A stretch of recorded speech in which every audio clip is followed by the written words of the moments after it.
పూర్తి వివరాలకు చదవండి రేపటి అక్షర శిల్పం దినపత్రికలో.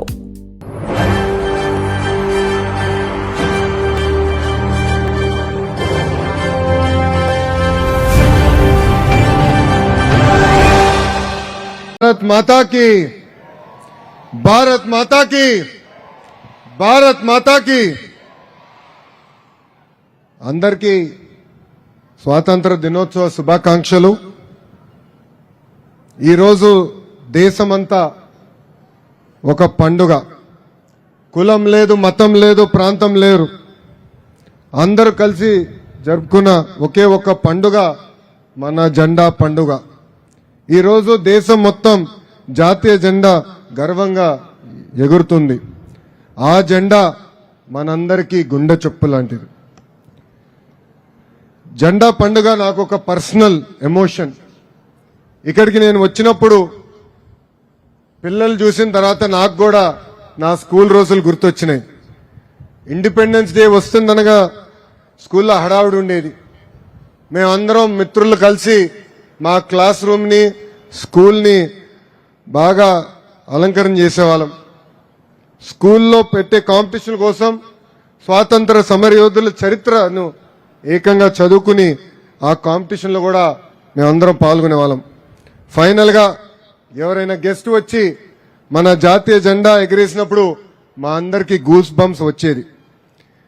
జనగణ మనకు ఒక మాటలో చెప్పాలంటే జాతీయ జెండా ఎగరటం చూసినప్పుడు చాలా గర్వంగా ఉంటుంది.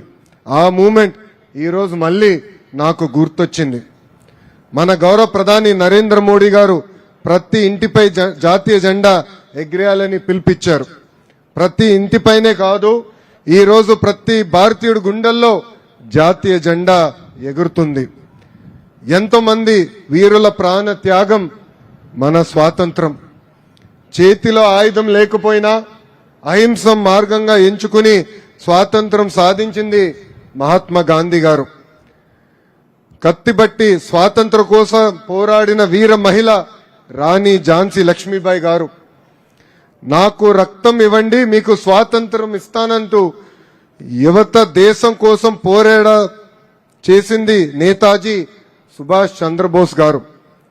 కోట్లాది మంది పోరాటం మన స్వేచ్ఛ, లక్షలాది మంది త్యాగం మన స్వాతంత్రం. ఎన్టీఆర్ జిల్లా స్వాతంత్రం వేడుకల్లో పాల్గొంటాం నా అదృష్టం. ఉమ్మడి కృష్ణా జిల్లాకి చెందిన పింగళి వెంకయ్య గారు రూపొందించిన జాతీయ జెండాను ఈరోజు ఎగిరేయటం నాకు ప్రజలిచ్చిన వరంగా భావిస్తున్నా. బ్రిటిష్ వాళ్ళు తుపాకీకి ఎదురుగా నిలబడి ధైర్యం పేరు టంగుటూరి ప్రకాశం పంతులు గారు. రంప రెబెలియన్ పేరుతో బ్రిటిష్ వాళ్లకు నిద్ర లేకుండా చేసింది మన వీరుడు అల్లూరి సీతారామరాజు గారు. ఆగస్టు 15 కేవలం ఒక తేదీ కాదు, మన చరిత్రను గుర్తు చేసే రోజు, మన భవిష్యత్తును నిర్మించే రోజు. 3 రంగుల జెండా మన ఆత్మ గౌరవం. బెజవాడ కనక దుర్గమ్మ ఆశీస్సులు మనకెప్పుడు ఉంటాయి. అదే మనందరికీ కొండంత బలం. ఈ జిల్లాకి ప్రకృతి ఇచ్చిన గొప్ప వరం మన కృష్ణమ్మ. మన సాగు తాగునీటి వరం ప్రకాశం బ్యారేజ్. మన బెజవాడ విద్య కళలకు నిజమైన రాజధాని. కొండపల్లి బొమ్మలు మనందరి కళ. గడిచిన 2 ఏళ్లు నేను గుంటూరు జిల్లాలో జరిగిన కార్యక్రమాల్లో పాల్గొనడం జరిగింది. కానీ ఈ సంవత్సరం మీ అందరి అన్నగారు, నా ఒక్కరికే తాతగారు, విశ్వవిఖ్యాత నట సార్వభౌమ స్వర్గసీయ నందమూరి తారక రామారావు గారు నడియాడిన జిల్లా వేడుకల్లో పాల్గొంటాం నాకు ప్రజలిచ్చిన గొప్ప వరం. నేను విద్యాశాఖ మంత్రిని అయినప్పుడు నేను ప్రజలందరికీ ఒకే హామీ ఇచ్చా. ప్రభుత్వ పాఠశాలలకు పూర్వ వైభవం తీసుకొస్తానని ఆనాడు చెప్తాం జరిగింది. 2 ఏళ్లు డిపార్ట్మెంట్లో ఉన్న వారందరూ అహర్నిశలు కష్టపడ్డారు. ఇప్పుడు నేను గర్వంగా చెప్తున్నా, భారతదేశ చరిత్రలో ఎప్పుడు జరిగిన విధంగా ప్రైవేట్ పాఠశాలల నుంచి సుమారుగా 1,10,000 మంది విద్యార్థులు ఈరోజు ప్రభుత్వ పాఠశాలలో చేరటం జరిగింది. కరికులం మార్చాం. డాక్టర్ సర్వేపల్లి రాధాకృష్ణ గారి పేరుతో స్టూడెంట్ కిట్ ఇస్తున్నాం. డొక్క సీతమ్మ గారి పేరుతో మధ్యాహ్నం భోజనం అందిస్తున్నాం. స్కూల్స్ ని ఏకంగా పాలిటిక్స్ కి దూరంగా పెడతాం కూడా జరిగింది. టెక్స్ట్ బుక్స్ దగ్గర నుంచి స్కూల్స్ వరకు ఎక్కడ ముఖ్యమంత్రి గారి ఫోటో లేదు, కనీసం నా ఫోటో కూడా లేదు. దేశ చరిత్రలో మొదటిసారి 10th లో ర్యాంక్ సాధించిన గవర్నమెంట్ స్కూల్ విద్యార్థుల ఫోటోలు ఏకంగా పేపర్ ఫస్ట్ పేజీలో మన ప్రభుత్వం ఇస్తాం జరిగింది. చాగంటి కోటేశ్వర గారిని అడ్వైజర్ గా నియమించి విలువలపైన ప్రత్యేకంగా పుస్తకాలు రూపొందించి పిల్లలకి నేర్పిస్తాం జరిగింది. మహిళలను గౌరవిస్తాం నేర్పిస్తున్నాం. ఈ సందర్భంగా చాగంటి కోటేశ్వర గారు చెప్పిన ఒక గొప్ప మాట నాకు గుర్తొస్తుంది. అమ్మకు చెప్పలేని పని చేయొద్దని. మళ్ళీ చెప్తున్నా, అమ్మకు చెప్పలేని పని చేయొద్దు.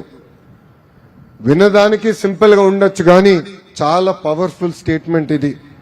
మహిళల్ని గౌరవిస్తాం, సమాజం అప్పుడే బాగుపడుతుంది, సమాజం బలంగా ఉంటుందని బలంగా ప్రజాప్రభుత్వం నమ్ముతుంది. ఇనుప కండరాలు, ఉక్కు నరాలు, వజ్ర సంకల్పం ఉన్న యువతకు నాకు ఇవ్వండి, దేశ తలరాతను మారుస్తానని చెప్పిన గొప్ప వ్యక్తి స్వామి వివేకానంద గారు. ఇప్పుడు నేను అదే ఫాలో అవుతున్నాను. 4 ఏళ్ళు ఇంజనీరింగ్ కాలేజీలు చెప్పిన ఉద్యోగాలు రాదు, కానీ 4 నెలలు కోచింగ్ తీసుకుంటే ఉద్యోగాలు వచ్చే రోజులు. అదే స్కిల్ గ్యాప్. అందుకే మేము ఇండస్ట్రీ కాలేజ్ కనెక్ట్ తీసుకొచ్చాం. ఇండస్ట్రీస్ ని ఏకంగా మన ఐటీఐస్ ని అడాప్ట్ చేసుకుని వాళ్ళకు కావాల్సిన స్కిల్ అప్గ్రేడేషన్ కూడా అందిస్తున్నాం. ఉద్యోగాలు వెంటనే ప్రభుత్వం విప్పిస్తుంది.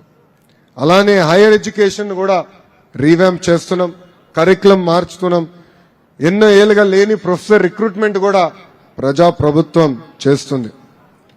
కేంద్ర ప్రభుత్వం, మన గౌరవ ప్రధానమంత్రి శ్రీ నరేంద్ర మోడీ గారు మనం అడిగిన అన్ని కోరికలు తీరుస్తున్నారు. అమరావతికి చట్టబద్ధత కావాలని మనం అడిగిన వెంటనే ఏకంగా అమరావతికి శాశ్వత రాజధానిగా చట్టం చేస్తాం జరిగింది. ఇంకా మన అడ్రస్ లేని వాళ్ళం కాదు, మనకి కేర్ ఆఫ్ అడ్రస్ శాశ్వతమైన రాజధాని అమరావతి. అమరావతి నిర్మాణం మరియు పోలవరం కావాల్సిన నిధులు కేంద్ర ప్రభుత్వం కేటాయించింది. స్టీల్ ప్లాంట్ కాపాడుకునే దానికోసం ప్రత్యేక ప్యాకేజ్ కూడా అందిస్తాం జరిగింది. విశాఖలో ఏకంగా రైల్వే జోన్ కూడా మనం ఏర్పాటు చేసుకున్నాం. స్వాతంత్రం దినోత్సవం రోజు మన రాష్ట్ర చరిత్ర గురించి కూడా ఒక్కసారి మనందరం గుర్తు చేసుకోవాలి. 1953 వరకు మనందరం మెడ్రాస్ ప్రెసిడెన్సీలో ఉండేవాళ్ళం. మన రాజధాని ఆనాటి మెడ్రాస్, ఈనాటి చెన్నై. పొట్టి శ్రీరాములు గారి 58 రోజుల ఆమరణ దీక్ష చేసి ప్రాణ త్యాగం వల్ల 1 అక్టోబర్ 1953లో ఆంధ్ర రాష్ట్రం ఏర్పడి కర్నూలు రాజధానిగా మనందరం మన ప్రయాణం ప్రారంభించుకున్నాం. 1 నవంబర్ 1956లో ఆంధ్రప్రదేశ్ ఏర్పడి అప్పుడు మన రాజధాని హైదరాబాద్గా ఎంచుకుంటాం జరిగింది. 58 సంవత్సరాలు అందరం కలిసిగట్టుగా కష్టపడి చెమటోర్చి హైదరాబాద్ ని అభివృద్ధి చేస్తే 2014లో అశాస్త్రీయంగా రాష్ట్ర విభజన చేసి కట్టుబట్టలతో మెడబట్టి మన బయటికి గెంటేస్తాం జరిగింది. రాజధాని ఎక్కడుందో చెప్పలేదు, కనీసం ముఖ్యమంత్రి గారు ఎక్కడ కూర్చోవాలో కూడా తెలియని పరిస్థితిలో మనం మన ప్రయాణం ప్రారంభించాం. 2014 నుంచి 19 వరకు అనేక అభివృద్ధి సంక్షేమ కార్యక్రమాలు ప్రజా ప్రభుత్వం చేసింది. 0 నుంచి మన ప్రయాణం మనం మొదలు పెట్టుకున్నాం. ఆ రోజు మనకు నిలబడిన ఒకే ఒక్క ధైర్యం మన గౌరవ ముఖ్యమంత్రి శ్రీ నారా చంద్రబాబు నాయుడు గారు. ఉమ్మడి రాష్ట్రాన్ని, హైదరాబాద్ ని ప్రపంచంలో పట్టణంలో పెట్టిన చరిత్ర మన గౌరవ ముఖ్యమంత్రి శ్రీ నారా చంద్రబాబు నాయుడు గారిది. 2014 నుంచి 19 వరకు ఒక పక్కన సంక్షేమం, ఇంకో పక్కన అభివృద్ధి చేసుకుంటూ వెళ్ళాం. Kia, hero Motors, Apollo tyres లాంటి అనేక పరిశ్రమలు ఆంధ్ర రాష్ట్రానికి ఆ రోజు తీసుకొచ్చాం. కానీ 2019 నుంచి 24 వరకు ఏం జరిగిందో ప్రజలందరూ చూశారు. 2024లో ప్రజలు ప్రజా ప్రభుత్వాన్ని ఆశీర్వదించారు, దీవించారు. అప్పటి నుంచి మన గౌరవ ముఖ్యమంత్రి చంద్రబాబు నాయుడు గారు రాష్ట్రం కోసం అహర్నిశలు కష్టపడుతున్నారు. ఆయన వయసు 76 సంవత్సరాలైనా ఆయనలో ముగ్గురు 25 సంవత్సరాలు కుర్రోళ్ళు ఉన్నారు. 1 సంవత్సరం బాబు కూడా ఉన్నారు. అది ఆయన స్పీడ్. ఈ రోజు కూడా క్యాబినెట్లు ఉన్న మాలాంటి యువకులం అందుకోలేకపోతున్నాం. ఆయన నిరంతరం రాష్ట్రం కోసం కష్టపడాలి, ప్రజలకు ఉద్యోగాలు కల్పించాలి, అన్ని రంగాల్లో ఆంధ్ర రాష్ట్రం నంబర్ 1 చేయాలని లక్ష్యంతో ఆయన పనిచేస్తాం జరుగుతుంది. నేను గూగుల్ తీసుకొచ్చినప్పుడు నా ఆనందం ఆయనకి చెప్పుకోవాలి అని వెళ్ళా. ఈరోజు నాకు ఫుల్ మార్క్స్ పడతాయి అనుకున్నా. ఆయనకి వెళ్ళిన వెంటనే చాలా సంతోషం. గూగుల్ వచ్చింది, నెక్స్ట్ ఏ పరిశ్రమ వస్తుందని తిప్పి నన్ను ప్రశ్నిస్తాం కూడా జరిగింది. ఆర్థిక ఇబ్బందులు ఎన్ని ఉన్నా ఇచ్చిన ప్రతి హామీ ప్రజాప్రభుత్వం నిలబెట్టుకుంటుంది. 2 ఏళ్ల సుపరిపాలన అందిస్తాం జరిగింది. సంక్షేమ అభివృద్ధి మన ప్రభుత్వానికి జోడెద్దుల బండి. వృద్ధులకి 4,000 రూపాయల పెన్షన్, వికలాంగులకి 6,000 రూపాయల పెన్షన్ ప్రజాప్రభుత్వం ఇస్తుంది. తల్లికి వందనం, దీపం, స్త్రీ శక్తి, అన్నదాత సుఖీభవ, చేనేతలకు ఉచిత విద్యుత్, అన్న క్యాంటీన్, ఆటో డ్రైవర్లకి మరియు మత్స్యకారులకి ఆర్థిక సహాయం, ఇలా అనేక సంక్షేమ కార్యక్రమాలు ఈరోజు ప్రజాప్రభుత్వం నిర్వహిస్తుంది. మెగా డిఎస్సి ద్వారా 16,000 టీచర్ పోస్టులు భర్తీ చేశాం. 6,000 కానిస్టేబుల్ పోస్టులు కూడా భర్తీ చేశాం. ఇప్పుడు ఏకంగా 10,000 పోస్టులతో జాబ్ క్యాలెండర్ కూడా విడుదల చేసి ఈ ఫైనాన్షియల్ ఇయర్ లో ఆ ప్రక్రియ కూడా పూర్తి చేస్తాం. ఒకే రాజధాని అభివృద్ధి వికేంద్రీకరణ ప్రజాప్రభుత్వం విధానం. దేశానికి 100 రూపాయలు పెట్టుబడులు వస్తే దాంట్లో 25 రూపాయలు ఈరోజు ఆంధ్ర రాష్ట్రాన్ని వెతుక్కుంటూ వస్తుంది. ఒక Google, Arcelor Mittal, jet fighters తయారు చేసే AMCA project, TCS, Infosys, Cognizant, royal Enfield, ఇలా వేలాది మెగా ప్రాజెక్ట్స్ ఆంధ్ర రాష్ట్రానికి చిరునామాగా చేశాం. నేను పాదయాత్రలో మోహన అనే ఒక తల్లిని కలిసా. ఆమె రోడ్ పక్కన కూర్చుని 30 సంవత్సరాలు అక్కడ బజ్జీలు వేస్తూ రూపాయి జమ చేర్చి ఆమెకున్న 2 బిడ్డల్ని అద్భుతంగా చదివించింది. మోహనాన్ని నేను కలిసినప్పుడు ఆమె ఒకటి అడిగాను, అమ్మా ప్రభుత్వం నుంచి మీరేం ఆశిస్తున్నారంటే అప్పుడు ఆమె చెప్పింది, ప్రభుత్వం నుంచి నాకు సంక్షేమ కార్యక్రమాలు అవసరం లేదు, నాకున్న 2 బిడ్డలకి ఉద్యోగాలు కల్పించండి. ఆ మాట నుంచే మొదలైన ఆలోచన 5 సంవత్సరాల నిరుద్యోగ యువకులకి 20 లక్షల ఉద్యోగాలు కల్పించాలి లక్ష్యం. ఆ లక్ష్యంతో ఈరోజు ప్రజాప్రభుత్వం పనిచేస్తుంది. ఉద్యోగాలు కల్పిస్తాం మా బాధ్యత, కానీ కష్టపడి పనిచేస్తాం యువత బాధ్యత. దేశభక్తి ఎంత ముఖ్యమో రాష్ట్ర భక్తి కూడా చాలా చాలా అవసరం. మీకు అందరికీ ఒక చిన్న ఉదాహరణ చెప్తా.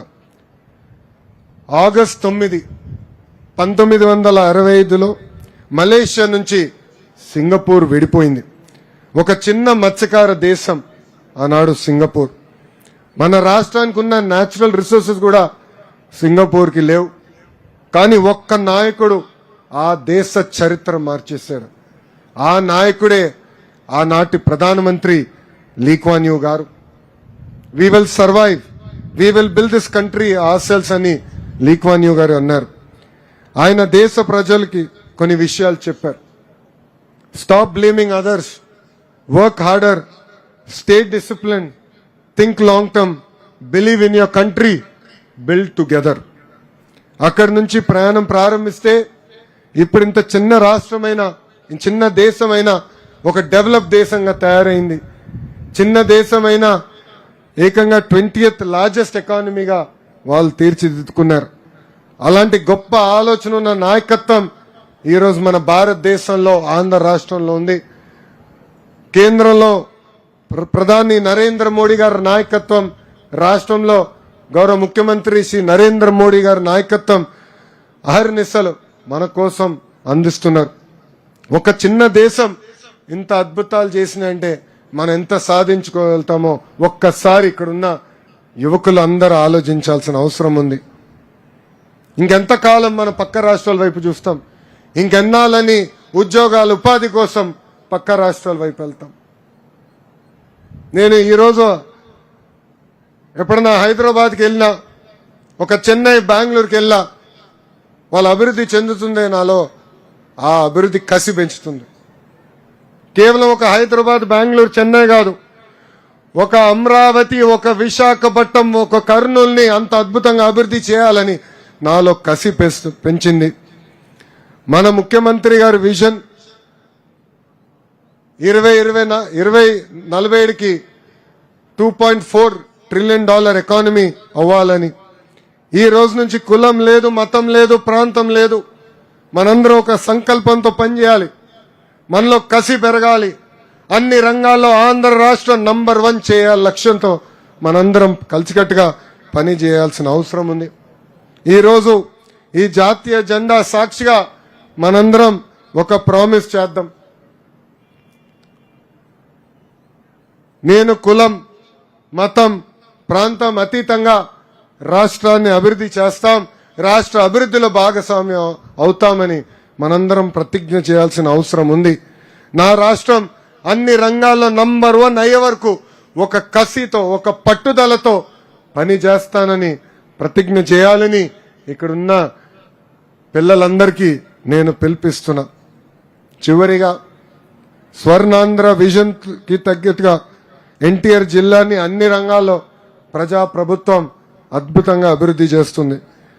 జిల్లా అభివృద్ధి కోసం ప్రత్యేకంగా సెంట్రల్ నియోజకవర్గ అభివృద్ధి కోసం ఆర్నిస్లు కష్టపడుతున్న ఎమ్మెల్యే గారికి, ఎంపీ గారికి, అదేవిధంగా జిల్లా అభివృద్ధి కోసం పనిచేస్తున్న కలెక్టర్ గారికి, ఎస్పీ గారికి, అన్ని శాఖల అధికారులకి పేరు పేరున నా హృదయపూర్వక ధన్యవాదాలు తెలుపుకుంటూ, ఏ ఆలోచనతో అయితే ప్రజా ప్రభుత్వం ప్రజల కోసం పనిచేస్తుందో అది ప్రజలందరూ గమనించాలని ఈ సభాముఖంగా కోరుకుంటూ, ఒక కసితో, ఒక పట్టుదలతో రాబోయే రోజులు పక్క రాష్ట్ర ప్రజలు మన వైపు చూసి, ఆంధ్ర రాష్ట్ర వైపు చూసి అసూయపడే విధంగా మనందరం కలిసికట్టుగా పనిచేయాలని, ఒక్క కమిట్మెంట్తో రాష్ట్రాన్ని ముందలు తీసుకెళ్లాలని ఈ సభాముఖం మిమ్మల్ని అందరినీ కోరుకుంటూ, నాకింత అద్భుతమైన అవకాశం ఇచ్చిన ఎన్టీఆర్ జిల్లా ప్రజలందరికీ పేరు పేరున నా ఉదయపూర్వక ధన్యవాదాలు తెలుపుకుంటూ మీ అందరి దగ్గర నుంచి సెలవు తీసుకుంటున్నా. వందే వందే వందే. జై హింద్, జై హింద్, జై హింద్. అందరికీ నమస్కారం. Thank you sir, thank you very much. కసి, పట్టుదల, క్రమశిక్షణ ఉంటే సాధించలేనిది ఏదీ లేదు అంటూ యువతకు, ఆంధ్ర రాష్ట్రానికి అద్భుతమైనటువంటి సందేశాన్ని ఇచ్చినటువంటి ఈనాటి కార్యక్రమం ముఖ్య అతిథి మంత్రివర్యులు నారా. మరిన్ని కథనాల కోసం సబ్స్క్రైబ్ చేసుకోండి మీ అక్షర శిల్పం. పూర్తి వివరాలకు చదవండి రేపటి అక్షర శిల్పం దినపత్రికలో.